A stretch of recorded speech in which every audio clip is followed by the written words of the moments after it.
The following is a production of DallasCowboys.com and the Dallas Cowboys Football Club. Let's go, baby! Are you ready for a break? Yes. Are you ready for a break? Absolutely. Ready for a break? Yeah, and so much for that. It's time for The Break on DallasCowboys.com. We were on the break! With Nick Eatman, David Hellman, Ambar Garcia, and Derek Eagleton. It is Wednesday, November 28th, 2018, Season 14, Episode number 87. Welcome to another edition of The Break, live from the SWBC Mortgage Studios at the Star. Welcome to you guys. We got about are we doing 45 minutes or an hour today? You want to do an hour? Let's do an hour. Director of digital, I don't know. You tell me. Director of digital 5 years ago. I don't know what your title minutes. is. It's a long one. Huh? About 45 minutes. 45 minutes? Yeah. No, we're going to go an hour today. We're going a full hour. We're talking some Cowboys football. We're going to get you guys ready for Cowboys versus Saints. That'll happen tomorrow night on Thursday Night Football. And there's some interesting things we got to talk about today, including some comments from DeMarcus Lawrence, which I absolutely loved. But we'll talk about that a little bit later in the show. We're going to start first. Aggressive. Huh? Little aggressive. And I like aggressive. I was about to say. A little aggressive. Well, we'll wait till we get there. Yeah. But no, it was a little aggressive. But let's talk first about injuries. Yesterday, we looked at the injury report. Cowboys have they have 5 guys who did not practice. Good burgers. 4 of them we knew weren't going to practice. Tavon Austin, Sean Lee, David Irving, and Jeff Swaim. Tyron Smith, we knew was probably not going to practice, but he did not practice, and he's probably the one of those 5 that even has a small chance of being able to play at this point. What are you guys thinking? What are you hearing as far as the likelihood of him playing tomorrow night? You're right. That's really the only one. I think the other one of those. The other 4 are definitely not playing. Yeah, and they were never expected to. Right. Some of them are out for the rest of the year. They just don't know yet. I want to talk a little bit about David Irving, but let's just hold that for a second. Is that who you were talking about? Maybe. Okay. Maybe not. Maybe there's others on that. All right, well, we'll talk about that in a second. Michael Jackson over there. I have not heard any whispers leaning any one which way. You know, we said this earlier in the week. He hasn't practiced. That's not a good sign, but he is definitely on that list of guys that don't need to practice. If he does anything, I'm sure the Cowboys are holding a walkthrough at some point today. Maybe they can get him into that. And like I said, he'll be out there early with the trainers tomorrow, 5 o'clock, trying to get loose and see how he feels. I'd lean toward thinking he'll probably sit, especially when you think, you got a division game next. If he doesn't play in this game, he's got a long weekend to recover. Just seems like a better safe than sorry type of situation to me. Cam Fleming last week had some rough moments, but also played pretty well. Definitely played better in the second half. The entire offensive line played better in the second half. How much confidence do you have in him?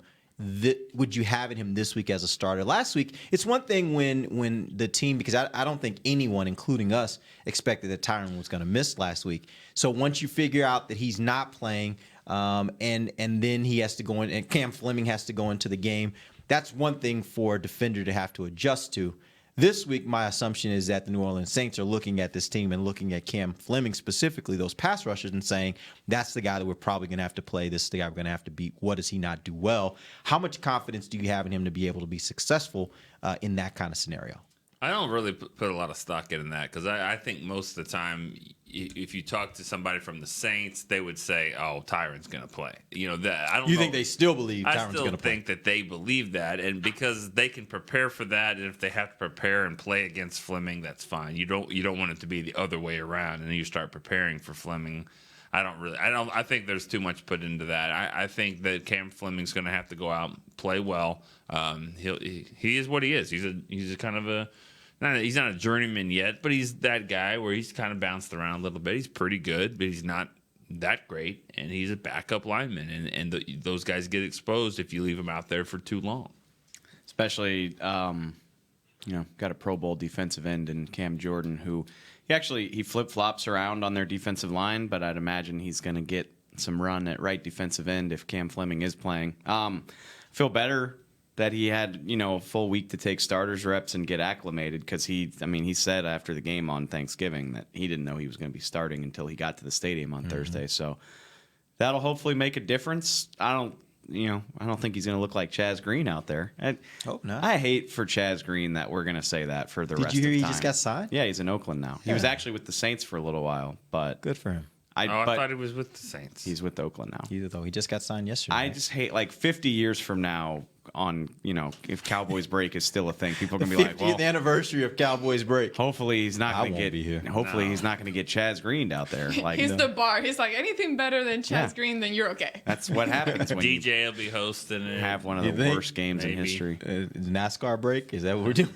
50 years. Or 10 years from now. How Got about it. that? Okay. Good. For a long hope I'll time. still be here in 10 For a years. long time, Chaz Green will be the Diego over barometer. there. What'd you say? A little Diego over there. That's what she says her kid's going to be named. Oh my god. Really? Diego? If I have a kid, I don't know why we're talking about this, but if I have a kid, yeah, when I have a kid, my boy is gonna be named Diego. All right. You guys sure do love to not let us be on the road. I know. okay. We just look for opportunities to We do have an to it, don't extra we? 15 minutes, Dave. I've lost my train of thought. You know what- I think Cam Fleming will be fine. What's curious to me, it makes me It's all relative, right? He'll be all right. It makes me wonder the severity of this injury because coming off the game, when you saw Tyron fall on the ground, it looked pretty serious. It looked pretty painful. But then when he talked to the media, he basically said, I'm okay. I'm fine. And that's kind of the thing that he always says, and it's going to keep On saying. camera, yeah. Yeah. And again, in my opinion, I would imagine this whole season he's been playing with some kind of pain already from the past. So to be painful enough or severe enough to where now it's keeping you off the field, what does that mean for the future, especially a guy that has already been dealing with injury? But again, you look at this game, and you and Dave said yesterday that this is not necessarily a game that you need to win. Therefore, yes, keep him off to the side. In case you do make it to the playoff, then you can just throw on. him. Well, no, Hold on. Well, here's the deal. You need to win. You gotta win for You your just don't Philadelphia. think they will win. I don't think they have I'm to talking win this about week. this specific game, though. Yes. Yeah. Yeah, I agree with you. When And- we move on, if Yes. I think they can handle that. If I they think they lose can this handle week, it. it's not the end. If they lose next week to Philadelphia, I believe their chances of then winning the division decrease significantly, in my opinion. Now, maybe it doesn't, but that's Yeah. my opinion. So I'm way more concerned about what's going to happen against Philadelphia than I am what's going to happen this week. I think you can set yourself up in a very, very nice position by winning this week, but I don't think it kills you if you don't. That's the point. And that's why I would sit Tyron. Give him 10 days to get ready for that game. You have to beat Philly. You don't have to beat the Saints. It would be fun. Yeah. You don't have to win. And it would be You good. don't It will think they put you in a can beat great them? position if you can beat them. You don't think they can beat them without Tyron? Who, Philly? Yeah. Of course they can. Yeah, They yeah. can beat anybody. Yeah. I mean, but that's not the point. set the point yourself is, up to have the best players possible healthy for the most important game. There you go. There you go. Okay. No, I mean, honestly, I honestly think that Philadelphia is the one that has the bullseye on it. Yeah. You lose that game, and it's to me, it's going to make it very tough down the stretch for you to be able to win this division if you don't have that tiebreak over Philadelphia. I think you need it. I agree. All right, let's talk a little bit more about I guess the inactives at this point. We know that those four: Tavon Austin, Sean Lee, David Irving, Jeff Swaim will be inactive. Right now, if we had to guess, would you say Tyron's probably inactive? If I had to guess, I think so. Okay, that gets you to 5. I You need two more? would not put You him would on hold that on that? list. I think you can get there without putting him on the list, just because you've got Connor Williams as your only backup there, and he hasn't practiced all year. I mean, I would think you could probably put him in uniform like he did last week. And so you would just then go with the backup quarterback. I'm who just are the other saying, two that you'd have. Yeah, I mean, you can do it for sure. It kind of goes back to what Derek said yesterday, though. Like, if he's not healthy enough to start, it reminds me of what I said about Travis Frederick, too. Just remove the temptation to use him. Like, if he's not healthy enough to start, then why is he healthy enough to do anything? Because an 80% Tyron Smith is good enough to start. Probably a 70% Tyron Smith is good enough to start. If you're telling me he's a lot less than that as far as just his health and his ability to do things, I don't know if you want him out there at all. Right? Yeah. No, but I mean, he was active last week, so Yeah. And you could, I mean, so Mike White will sit. That gets you to 5. Chris Covington is always a candidate to sit. You'd like to have more defensive or more linebackers than that, but you could sit him. You could sit the safety, Darian Thompson. Just So there's an depends easy on- way to get there. Defensive line, you've got a lot of guys there now because if Now, Taco comes yeah. back, you It's don't true. necessarily need You could Karan sit Reed. Karan Right, Reed. You yeah. could. So you got a lot of options There's- of guys that you can make inactive. Plenty of options. It You know just what? depends I on would what. keep him active, Tyron Smith, because We're doing it then.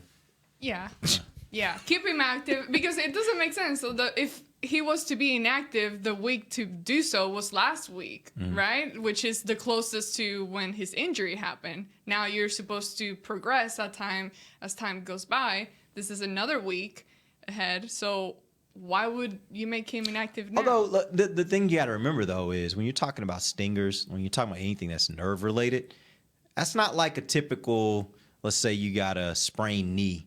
That yes, over time it's going to get better. You get little massages. But I don't know that. But with nerves, it's not a thing where it's just like you can really say, well, it's better today than it was yesterday, right? It's just it takes its own time to kind of get better, and you might feel better today and then feel worse tomorrow. I mean, I've dealt with some stuff with nerves. Like it's all over the map. Yeah, it's all over the map. You just don't. Yeah, it does. It really sucks because you might think you're starting to feel better, but then a day later you feel horrible, right? So it's just, I don't know. You just really don't know how that all plays out, and so I think I kind of agree with Dave that maybe just take away the temptation. But if you have the inactives already, and you just have the extra spot to make him active, there's probably no harm in making him active. I just don't necessarily want to see him have to play if he's not healthy enough to start, is the way I look at it. Yeah. 10 years ago, one of the worst losses ever that the Cowboys have had since we've been here was the game against the Rams. You remember that back in 2008? And Romo had gotten hurt the week before, and they put him out in uniform. He had a broken finger, and they put him in uniform for the game against the 0-4 Rams, and they let Brad Johnson start. And the Rams were terrible. You just go with. And it was one of the worst losses. They lost by like 20 points. And Romo was in uniform the whole day, and he had been throwing passes, and it just caused all this confusion. So now, like, I kind of see your point a little bit there because I remember that day was so frustrating. It was like, why would you even have him out there if you think he could maybe do something? At what point in this game do you not say, please come in and save us here? Right. Remember that? Yeah, I do remember that. Yeah. There's two sides to that too, because I mean, it's like if Cam Fleming's just getting his butt whipped, and Tyron's standing there in uniform, yeah. Or the flip side of that is Cam Fleming, dislocates his finger and has to come out for a snap, and Tyron is sitting. Even you only need him for 6 plays, but he's unavailable, and so you got to send Connor Williams out there to play tackle when Tyron probably could have gotten through a series. So 6 of one, half a dozen of the other, which is why people roll their eyes at that, me included. You're like, "Who's a game time decision?" BS, but.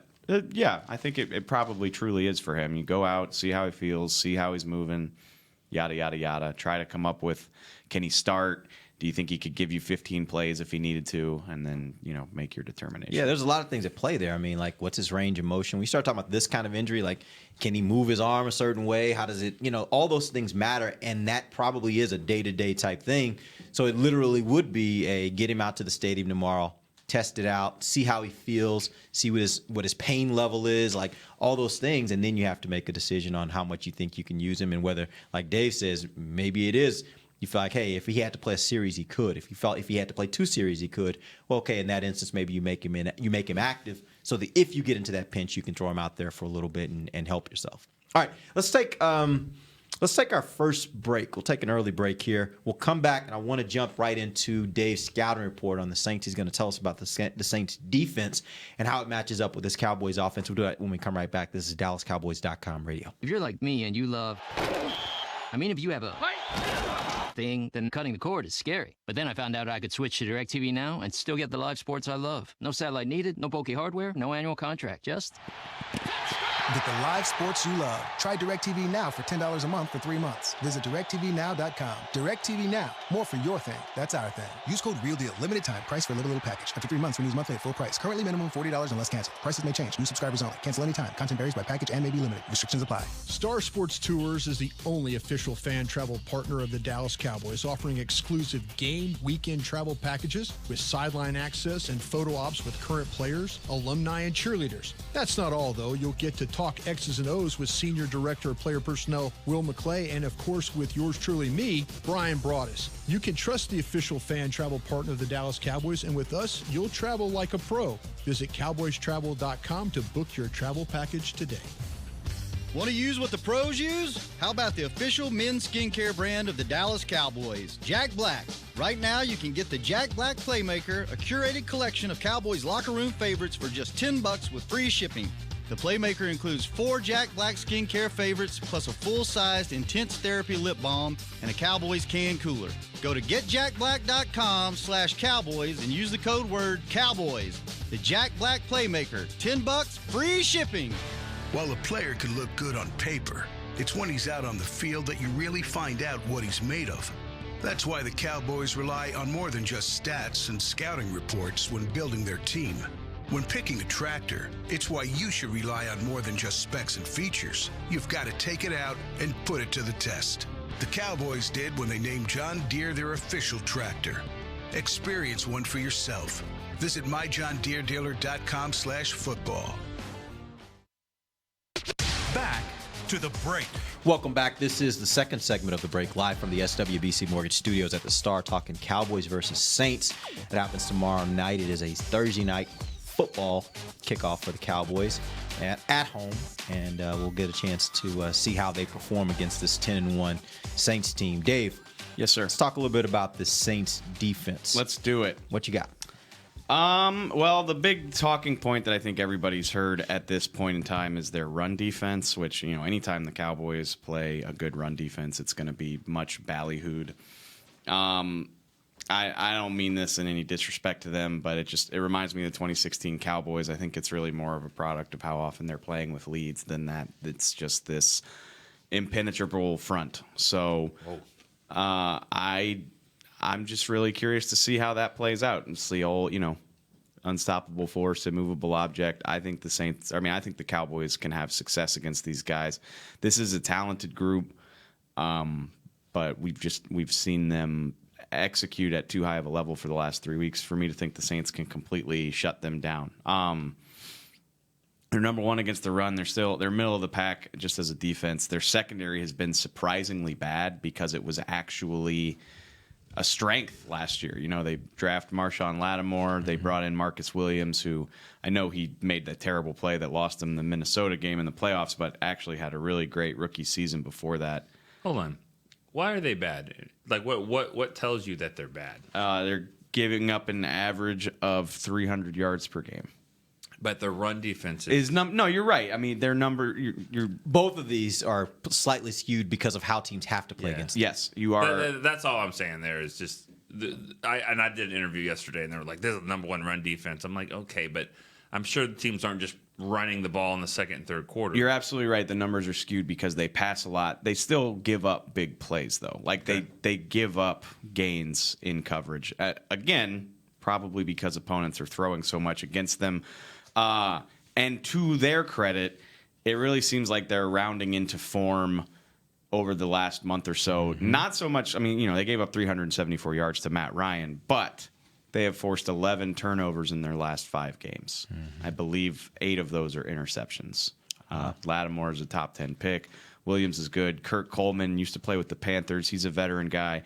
And they traded for Eli Apple, who he's not lighting the world on fire, and he's probably the guy that you want to pick on in this matchup, but he's playing better the longer he's there. Too, right? Do they travel those guys? Like they travel the best corner? I think they would prefer not to, and I've talked to Brian about this. He thinks that if Amari Cooper has success against Apple, he thinks they'll move Lattimore or they'll do something. But I don't think it's going to be a scenario where Lattimore just starts out going wherever Cooper goes. I think they'll adjust to that as the game goes along. And the good thing to note about Cooper is he can play all the positions, so they can move him all across. So it makes it tough for teams to say, hey, we're just going to travel a guy, because now you may be traveling him all over the place, and that affects everybody else. You talk about this a lot, Nick.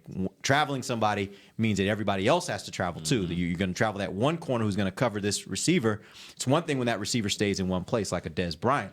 When you got an Amari Cooper who can play all the different positions, now when that guy moves, everybody else on the defense has to move and play another position. Couple other points. So yes, these stats are a byproduct of how the offense is playing. I definitely believe that. Probably, I wouldn't write it off that way, though. You know, Lattimore is a much more talented corner than 30th ranked secondary would have you believe. Just because people aren't running on him, Cam Jordan is just fantastic. Like him and DeMarcus Lawrence remind me a lot of each other. Like they're highly drafted guys. Ooh, what did he say this week then? Cam Jordan actually, he had a good quote that was just kind of about, yeah, we're playing with a lot of leads and our offense helps us, but we've played in some nitty-gritty tight ball games where we did our jobs really well too. And to that end, I looked this up. The 3 best rushing offenses they've played are the Rams, the Ravens, and the Browns. The Rams completely gashed them, which, to that point, Rams ran it 19 times for 92 yards, 5 yards a carry. That's exactly right. They just got away from it. Nowhere near as many rushing attempts as you would prefer. Right. But against the Ravens and Browns, the 11th and 7th best rushing games in football, 3.3 yards per carry and 3.4 yards per carry. And those were one-possession games that came down to the buzzer. So, but tell me the difference also between sure, those runners, right? Obviously. Yeah. I know. Yeah. They don't have Zeke. Chubb wasn't playing when the Browns played that game, at least not enough. Actually, I think Razorback was playing. Alex Collins. Oh, yeah, for probably. Baltimore. Yeah. Probably. Yeah. Chubb had 2 carries for 14 yards, so maybe they should have given it to him more often. Maybe that was a hint. But Cam Jordan's outstanding. He's much like DeMarcus Lawrence. He's underrated as a run defender. He's got 8 sacks, and that kind of steals the headlines. But he's great at creating penetration, setting he doesn't give up the edge. It's hardly ever. And then Sheldon Rankins. He is. I want a defensive tackle like this on this Dallas defense. He was the 12th overall pick, I think. So that's not going to happen here. But Is he just big.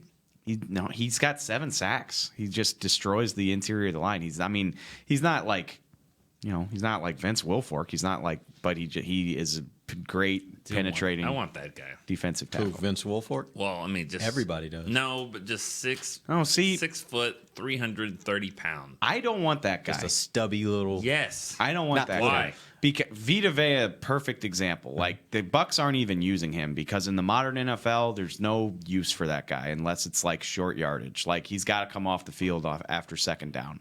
You'd rather have the guy that, even though he may not be just a fire plug, he's going to get upfield a little bit more. 275-pound guy who's going to be on top of the quarterback before he's finishing his drop. I want David Irving. Well, sorry, he's got a sprained ankle. What do you want? Yeah, he does. I don't know what you want me to say about that. Will he ever play for the Cowboys again? That just took us on a whole different path than where we were on. We're almost there. I'm just rounding it out. They get takeaways. They got a lot of. It's not completely dissimilar to the Cowboys because they've got a lot of young draft picks who are rounding into playing that way. I mean, Cam Jordan's the old head. He's been there forever at this point. But Rankins was a 16 draft pick. This is the first year he's really playing like that. Obviously, Lattimore and Marcus Williams are on the back end. Apple's not their draft pick, but he's a young draft pick. First round, right? Apple, yes. Yeah. They brought in Demario Davis from the Jets. He's their do-everything guy. But a name I think people should know, Alex Anzalone, third-round pick last year. Always injured in college, never played more than, I don't think he ever played a full college season while he was at Florida. And that was kind of like, well, he's a great player if he can stay on the field. Well, he's been on the field this year. In their last 4 games, he's got 20 tackles, a pick, a sack, and 2 pass breakups. So he's a player when he's healthy, and he's healthy right now. He's got long blonde hair. You can't miss him. So that's a guy that I would watch out for. But young defense that is, I think they kind of struggled at the beginning. I mean, they start the season by giving up 50 points in a loss, but they are playing much better. But I think the Cowboys are going to be able to run the ball on them. Straight up. Let me ask you this. Do you think there will be any temptation on the part of the Cowboys to do what the Rams did and abandon the run because they see so many opportunities in the passing game? Is it one of those situations where as the game wears on, you see, hey, we're having a lot. Yeah, right. I'm kind of with you on that. Understand my point. Understand my point. As the game goes on, if you're seeing receivers open a lot, then it starts making you think, hey, kill, we need to throw, right? Do you get baited into that to some degree because you start seeing all these opportunities? If these numbers hold up from the standpoint of this pass defense really being able to be gashed, do you find yourself in one of those games where it just kind of works out that way? And don't act like we haven't seen that before. No, right. We've seen situations where we look back at the end of the game and we're like, how did Zeke not get? Maybe not. And that's my point. That's why I would be worried about it. But do you find yourself maybe in that situation where you're tempted to keep throwing the ball when you really should be running it? No, you're right. That's what happens. That's what happens in football. That's what happens in basketball. That's what happens in boxing. Yeah. That's what happens when someone tries to get you out of your game and you get tempted to doing that. You're fast paced up and down. You're like, whoa, that's not what we need to do. So you're right about that. They don't need to be baited into that. I don't think the Rams were baited into that because that's what the Rams can do. Yeah. And I don't think they should have been afraid to go, well, we can go up and down the field. They got the number 1 pick. They got a great running back too. But the Cowboys can't do that. And you're right. They need to make sure they don't do that. Run the ball, keep Breeze on the sideline, cash it in, get touchdowns. You can't play that type of game. They don't have the type of guys that can go up and down the field and do that. Because the more you keep throwing it to Dak over the middle, his 90-yard touchdown, great throw. He does that 5 times. It might get picked a couple times. So you're playing with fire if you want to play that style, and I think the Cowboys would be foolish to get into a game like that. And they haven't proven to win any game by playing that way. That's and true. Another thing is Dak better be careful the way he handles the ball. Right now he's been lucky, when he makes a fumble and somehow magically the ball just comes back to him. So that's another thing that he needs to be very careful when he starts feeling pressure. Keep in mind also, it doesn't look like it, but that game got away from the Rams. They were down 35-14 at one point. They had to throw their way back into it. Yeah. And I don't think the Cowboys are coming back from a 21-point deficit the way that they're built. And that's, I might be misremembering this, but like in the Dak Prescott era, have they ever, I know they've gotten away from the run because they've been down or because they can't run the ball, but like, have they ever gotten into like a track meet type of game where Dak is just zipping them down the field and Zeke is like an afterthought? Because recall it. It's not a thing that they do. Like when the Cowboys play in shootouts, they're stringing together, 6, 7, 8 or longer play drives that incorporate Zeke. Like that's how they have to play winning football. When they were down in the playoffs against the Packers at home, I don't remember exactly. I know they were down pretty big. And was it 21? 21-6? Yeah, 21-3 at one point. Yeah. Zeke had so many fewer touches in that game than you would have preferred. So I think that was one where Dak did kind of have to throw them. But back I also in the game. I also think if you're early in the game and the Cowboys are down, let's say 2 touchdowns, I don't think they panic. I don't think they get into a situation where let's just throw our way out of it. You can't. I think you have to actually slow it down at that moment, and by slowing it down, I mean now run the ball. Like run the ball and try to take a lot more time to move the ball methodically down the field. It's okay to get 4 yards and keep going and doing that consistently and drive the ball down the field. Second down is going to be huge. I know we talk about third down a lot and first down. Second down is really important here because you get a 3 or 4 yard run on second and, now you're 2nd and 6, 2nd and 7. What do you do there? Because if you can't get any more yards and now it's third down and we know what's going to happen there, they've got to keep moving. That's what happened on that long drive against the Falcons when they had about 5 first downs. They were able to get it to 3rd and 2 and 3rd and 1 on productive second down plays. But I will say this, now that they have incorporated Amari Cooper, they've gotten a lot better with converting those 3rd and 6s, 3rd and 7s, because he has been a conversion machine for him when it comes to third downs. That and using Zeke a little bit more out of the backfield, I think that gives them a few more options. But you're right, it's going to be very important for them to get manageable third downs. Yeah, no doubt about it. What I'm looking for the exact. Where was the 90-yarder? Yeah, no, that ain't. I mean, you don't want to turn up your nose at a 90-yard touchdown, but 2 plays, 91 yards, 55 seconds. That's a bad thing in this game. Like you don't want that. Well, let's not say a bad thing. It's not a preferable thing. It's not a bad thing when you get a touchdown. Touchdowns are never bad, but you need to not preferable. Control the ball and the clock way more than that. Yeah. Like I don't want to zip up and down the field, and that's. The Atlanta blueprint is what I'm looking at. And it's going to be way easier said than done, but I think you win this game by scoring no more than like 24 points. How many times have we seen that, though? Seen what? then do that type of play where they throw for let's say runs for 90 yards. It does not happen I'm not often. worried. So I'm not worried about it happening. You're lucky if it happens. And that's okay if it happens once in a game. Seen it. Yeah, exactly. Me too. But you're okay if it only happens once in a game. Yeah. If you know, in that last game, they still had 2 drives that I want to say were over 7 minutes for each one of those drives. That's what you need to do. You just need to have 2, 3, 4 drives in the game that are going to take significant amount of time, and then you end with touchdowns. That's the key. You got to end with touchdowns when you have those long sustained drives. But if they can do that a few times, even if they get some quick strikes, which is always good too, I think you're still okay. It's just you can't do that all day, because then you're in a track meet, and if you're in a track meet against Drew Brees and that offense, it's going to be hard to win. It's going to be very hard to win. Yep. All right, let's take. Actually, I did have one other question for you, Dave, on the scouting report. Yeah. Looking at Cam Jordan, Alex Okafor, Marcus Davenport, is this the best group of edge rushers the Cowboys have faced this season? No. Okay, who's better? Clowney and Watt for sure. Okay. And I would throw Washington. Washington's interior is really good. I don't know if edge guys. You think their edge guys are as good as these guys as well? I have an immense amount of respect for Cam Jordan. I think Rankins is really good. Okafor's fine, and Marcus Davenport's playing pretty well before he got hurt, and right? he's got 4 sacks. Like he's been really good for a rookie. Yeah. Who wasn't like the consensus #1 overall pick. Clowney and Watt. I think Ngakoue and Campbell are better. Significantly better. I don't know about significantly, but like I think it sucks that Tyron might not play, because if he was playing, I'd think this was a pretty favorable matchup, because Suafilo's played well, and you got Zach Martin to handle Rankins, and then Cam Jordan is far and away their best edge rusher. I mean, they only have 31 sacks. Like, they're not. I think they're ranked 14th. They're not like this. They're like one spot behind the Cowboys. Yeah. So, no, I think. No. Well, the reason I don't think so. Well, let me ask you the reason why I ask that is because I'm looking at the fact that if Tyron doesn't play, then now you're one step down there. And the other area where you've had significant problems, you still continue to have problems, is at the right tackle position.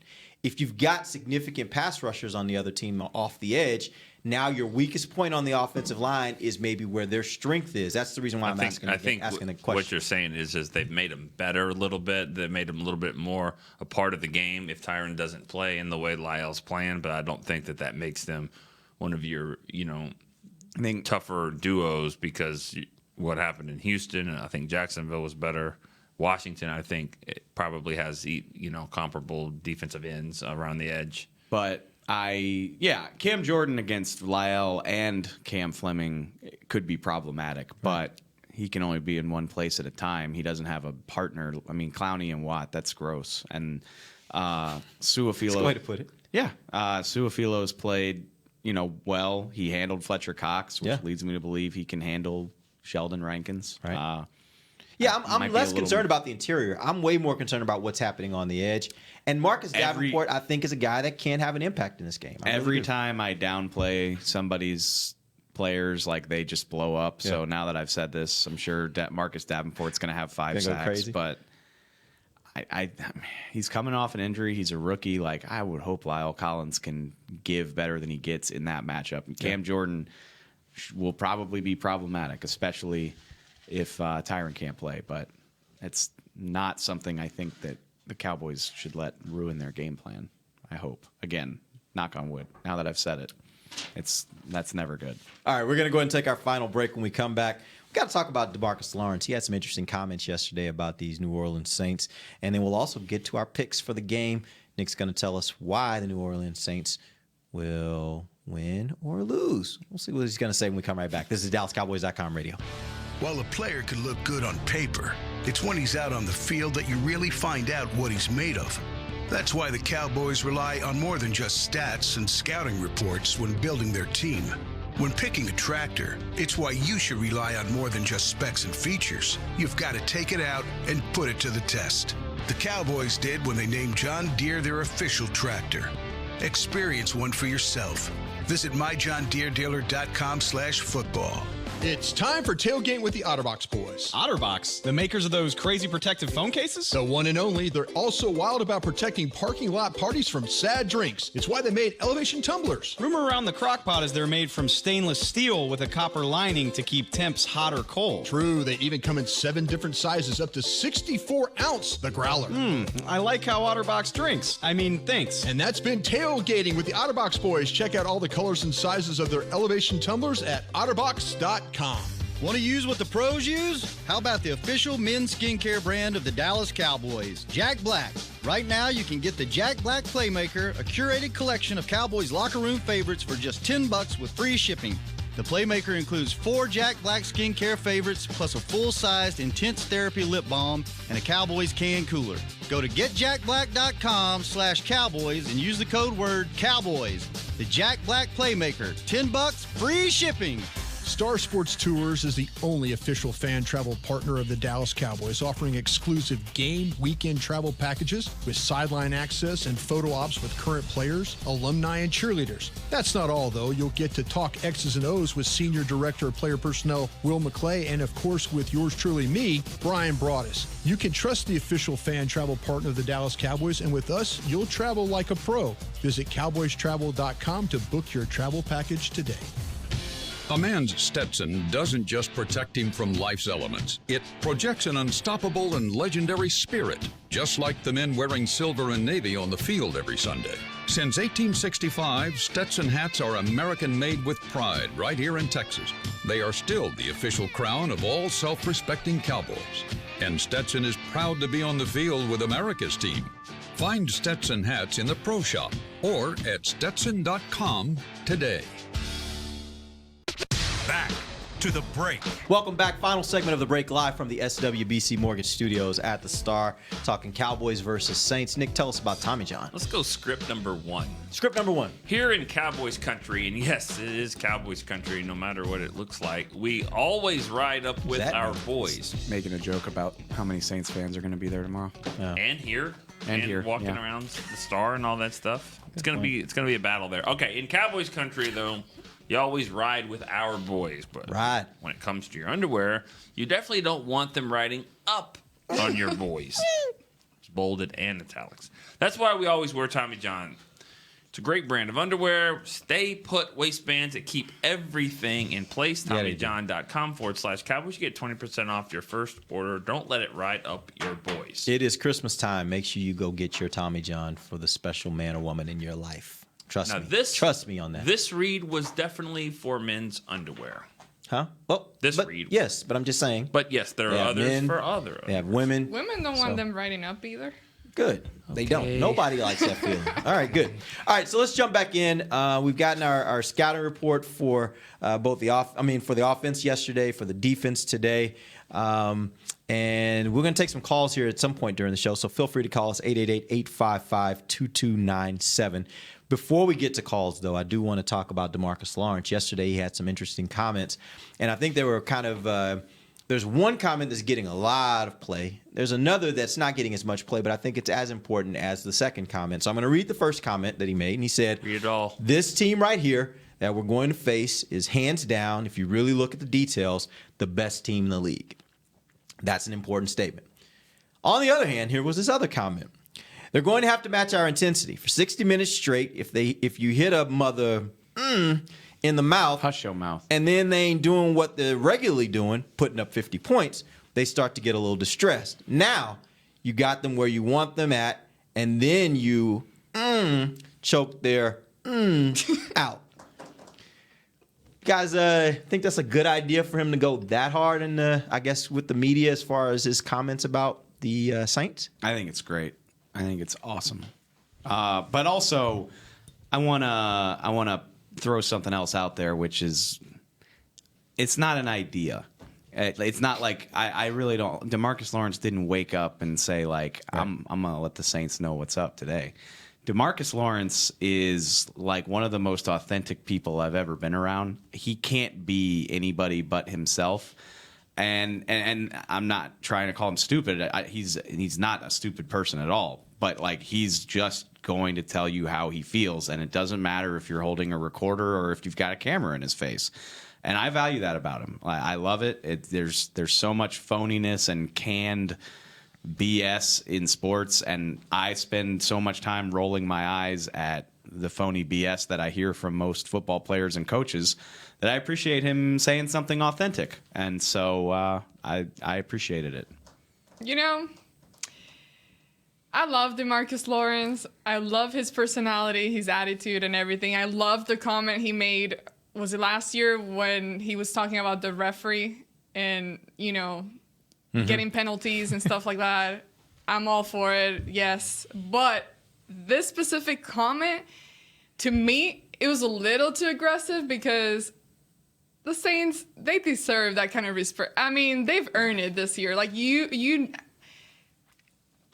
should have respect for what they're doing. And the fact that you're mentioning, what they're usually doing, putting up 50 points, that's pretty high. The fact that you said that, you know they're pretty high up there. And even if you choke them in the neck, and let's say you hold them there for a little bit, they're still most likely going to get at least half of that. Let's say 25 points. So I think that was a little too out there. Can I just say this one thing? And I want to clarify this a little bit, because I think it's been mischaracterized. I don't think that DeMarcus was saying we're going to choke out the Saints. Nope. I think what he was saying was, this is a really good team, but if we're going to have a chance of success, we have to punch them in the mouth. And then if we can punch them in the mouth, then you see how they respond to that.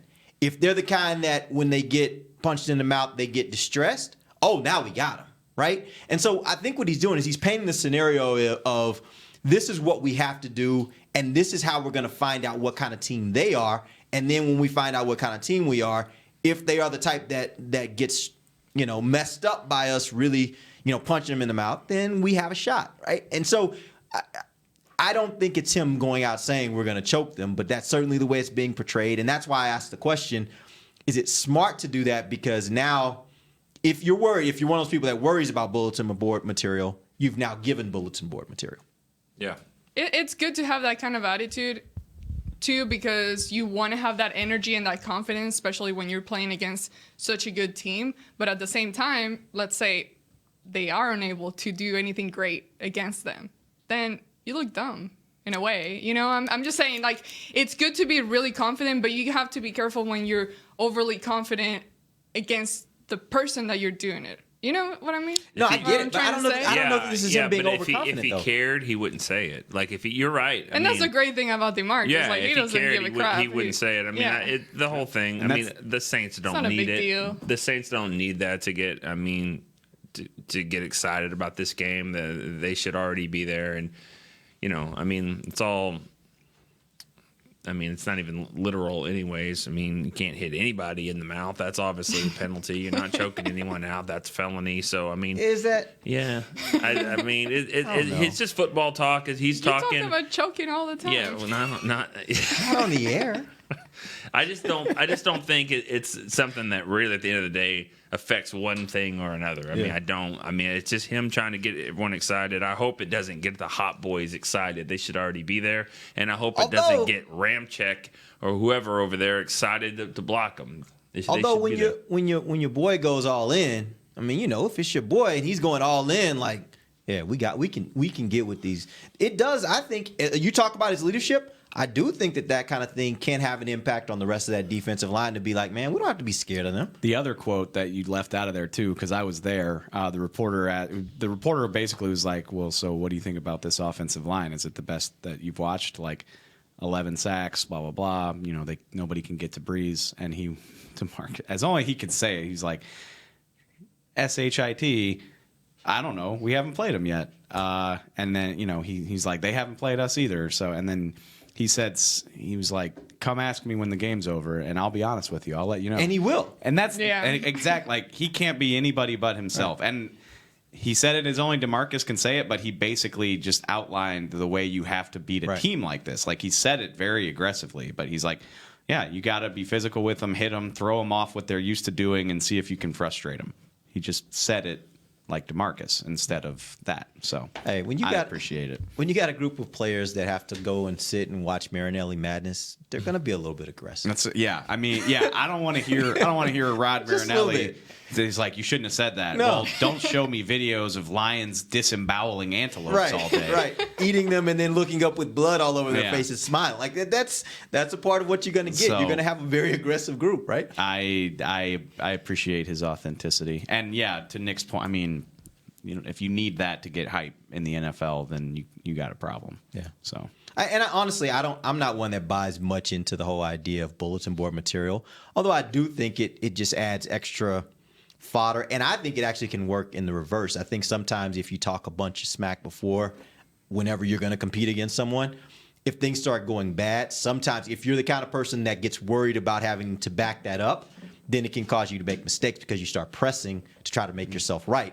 I don't think that's DeMarcus at all. Like, I don't think he's that kind of person. I think he's going to put it all out there. He's going to play the best he can play, and then when it's done, however it turns out, if they don't play well, he will say, we didn't play well. And he's left himself a really big out, too, because it's like, well, can you talk about the comments after this game? And in your comments, he's like, yeah, I said if we could hit him in the mouth, we did it. We did. Right, and that's exactly how he'll say it, too.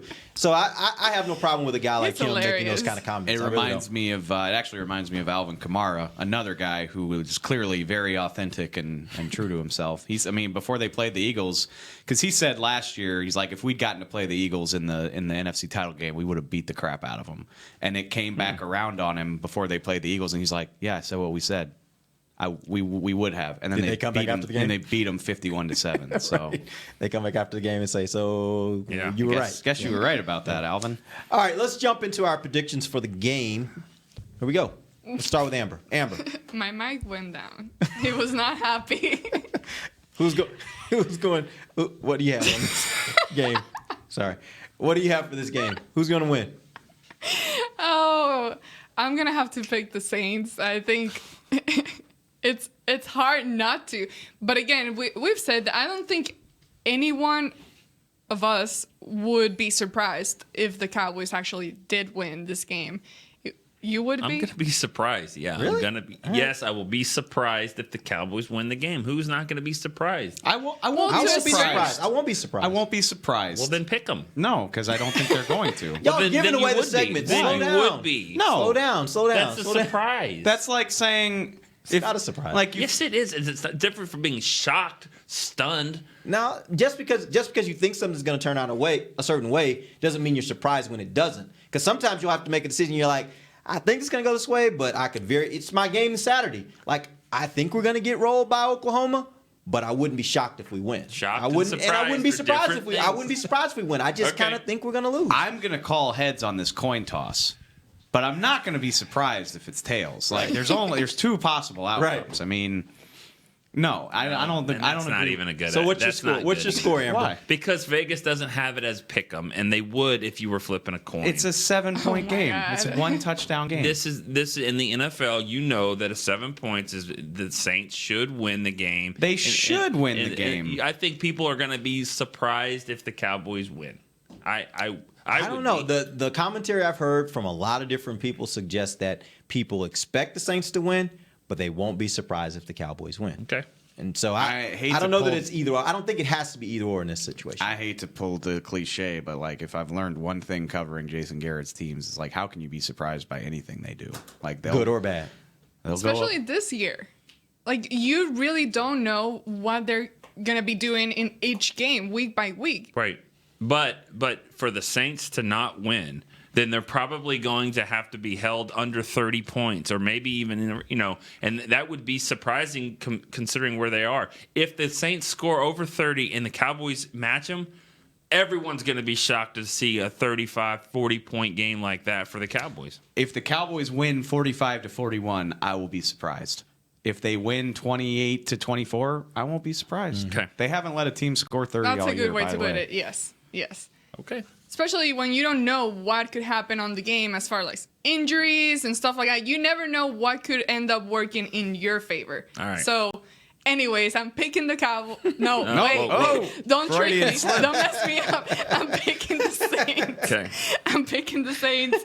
I think I'm curious to see how the O-line is going to play in if they're going to be affected at all without having Tyron Smith there and being able to help out.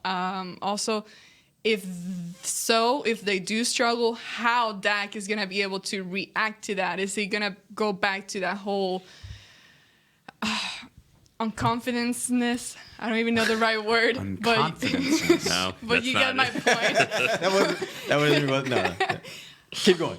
You get the point. You get the point. But how that's going to be affected, because once again, we've seen that as soon as they mess with the O-line, that's when everything else starts to fall down. And so goes Zeke, obviously Dak, and then for Amari Cooper. So that's where the chain effect starts for me. And I'm curious about that. As far as the defense, and sorry, I'm kind of rambling around, but as far as the defense go, I think they can do enough to hold up the Saints for sure. But if the offense is not able to help them out as well and put part of their job, then they're screwed. All right. Dave. There are actually a couple of things that work really well for the Cowboys in this matchup. I think they'll be able to run the ball better than most teams have against the Saints. They do really well against pocket passing quarterbacks. It's the mobile guys that have really given them a problem. I think they can absolutely badger Drew Brees. Teron Armstead, they got their own left tackle problems. Teron Armstead's probably not going to play. Jermon Bushrod, who got abused by DeMarcus Ware a decade ago, is going to probably be their left tackle in this game. So I think they'll be able to get to Brees. I think they'll be able to run the ball. I think that they can at least make a spirited effort at playing like they did against Atlanta and keeping it in the low to mid 20s. I think too much has to go right. Like, you can't afford to struggle on offense. You can't afford 3 and outs, which we've seen too many times, even in the games that they've won. They've been good at taking care of the ball recently, but you can't lose the turnover battle. You can't struggle in the red zone and kick field goals against this team, which we've seen throughout the season. And so, I think it'll be a spirited effort. I think this is going to be a really entertaining game, but you just got to play too close to perfect against these guys, and I think that'll be too much at the end of the day. Saints 34-24. And to Nick's point, it'll be a 10-point win, but I think it'll be close in crunch time. All right, I have 37-24 Saints. I don't think the Cowboys secondary is good enough. I think Byron Jones has done a nice job this year, probably because of our expectations more than anything. But he's done a nice job, and Anthony Brown and those guys. I think they're going to have a hard time, and I think the Saints will just keep scoring on them. And I don't think the Cowboys can play a game like that. So I will be surprised for sure if the Cowboys win, because I'm picking a 13-point win for the Saints, and I actually just dropped it down from the 40s. So 37-24.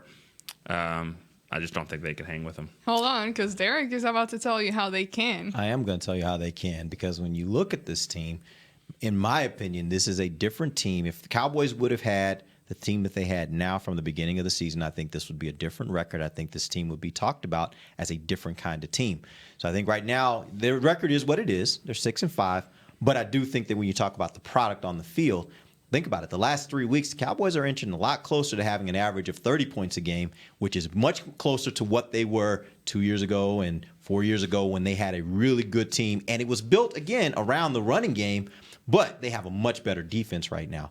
I think that serves them well, and I think that gives them the opportunity to win this kind of game and reassert themselves as maybe they are a player in the NFC because of the changes that they've made. I think this offensive line is a ton better than what it was 5 weeks ago. And that's even without Tyron Smith. I think they're a lot better off than they were because the guard position has been solidified a little bit more. I think all those things Dave said are right. I think they'll be able to run the ball. I actually think they'll be able to pass the ball as well. I think offensively they'll be okay as long as they don't end up having problems on the edge. That's the one area that I think could be a problem for the Cowboys that could hurt them above and beyond what we already know of the Saints. Their offense is going to do what their offense does. The best the Cowboys will do is slow them down, which I think they can do. I think it'll be a close game, but I just have this feeling this is a Cowboys win. Very similar to other times I've seen this happen. Like I've seen in the time I've covered the Cowboys, I've seen these games where the Giant comes to play the Cowboys, or the Cowboys go to play the Giant, and I'm not talking about the Giants. I'm talking about the Giant team, the team that's undefeated or the team that has one loss, and they managed to pull off a win. I saw them do it in Indianapolis. Like, it's happened. And so I just have a feeling that this is setting up nicely for the Cowboys to get as Nick would call it, a surprise win. I did some research. I did a blog on this. The Cowboys have faced a team 4 times in the franchise history that have won 10 straight games. They come in with a 10-game winning streak or more, and they're 2-2 in those games. They defeated, which is probably pretty good percentage. They defeated the Redskins in '91. Yeah. They were 11-0. They defeated the Saints in 2009. They were 13-0. They lost to the Panthers in 2015. I did not remember that Carolina came in here 10-0. I don't remember that. Was that the game? Thanksgiving? Yeah. They finished 15-1 that year. Yeah. And then really they also faced the Bears in '85 and lost 44-0. And that doesn't throw in the 9-win team, Indianapolis team. Weren't they like 9-0? Yeah. And you count that team. If you want to say 9, that's fine. All 5 of those teams made it to the Super Bowl, and 4 of them won it.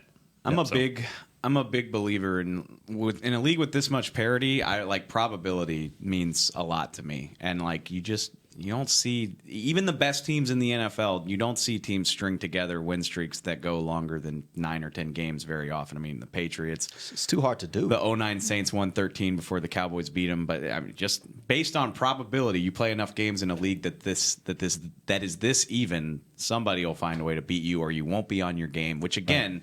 I hear what you're saying, and I obviously picked the Saints to win by 10, but I will not be surprised at all. The same thing that you're saying about probability, and you're saying that basically it's hard for a team to win 11 in a row and all that, but a Jason Garrett coached Cowboy team to win 4 straight games? I don't know. Yeah, I mean, 6-5. They won 11 that one time, though, and then they lost it to they couldn't score more than 7 points against the Giants. What would a loss put them at? 6-6. Just saying. No, I hear you. Just saying. All right, so let's get one question before we end the show. We got a call from Horace in Atlanta. Horace, what up? Hey, what's up, gentlemen? What you got for us? Taking my call. Hey, real quick, I think we have a really good chance, and I really like our chances with our quarterback, Dak. I think you all are kind of giving him a little not enough credit. I mean, the guy has not played up to the capability because of that offensive line, and I think you all have mentioned that before. When the line is right, the play is right. The play of the quarterback is right. You know, our offensive line in 2016 is not the offensive line that we have today. And if you want to evaluate that line with this line, you have to make everything equal. And he's not playing with the level of talent that he had on that team. I think he's done really well. I think he's going to do really well in this game. He always plays well in the big game, and I love that about him. I hope that we re-sign him to a big contract because I think he is worth it, and I think he's going to prove that this weekend. All right, thanks for the call, Horace. I just remember exactly what was said in that call that about the big contract and all that. If the line plays well, then he plays well, and I don't think that is the definition of an elite quarterback. That's okay. He can be really good, and he can play really he can play well at times, but if you need that offensive line to elevate your game, then that just kind of goes to show where you sort of stand. I think guys like the elite quarterbacks, they elevate the guys around them. And Amari Cooper comes in, and now he's playing better. There's nothing wrong with that. It just goes to show that, Dak needs help. He does need help around him to be really good. He needs a new coach. That's what he needs. He needs a new coach, and I believe we're at the end of the show, and you just started a brand new one. I'm sorry. Bless you, Amber. Bless you. I'm sorry. End of story. We've seen his talent. Music. We've seen what he's capable of. I'll just say it real quick. We've seen his talent. We've seen what he's capable of. He has it in him. He just needs to be better coach. Needs a new coach. We've seen what Chris Tuchard was able to do with Byron Jones. We've seen what the new offensive line has been able to do with this offensive line now. End of story. You just need someone in your ear that has the knowledge and is able to direct you the right direction. You kick a lot of ant piles when you were a kid. you just can't help yourself. Yeah. Bye. Yeah. All right, appreciate you guys. Okay. We'll be back on Friday to tell you guys what went right and what went wrong for the Cowboys. Still in for Nick Eatman, Dave Hellman, Amber Garcia. I'm Derek Eagleton. This has been The Break, live on DallasCowboys.com. Radio. This has been a production of DallasCowboys.com and the Dallas Cowboys Football Club. How about this, Cowboys?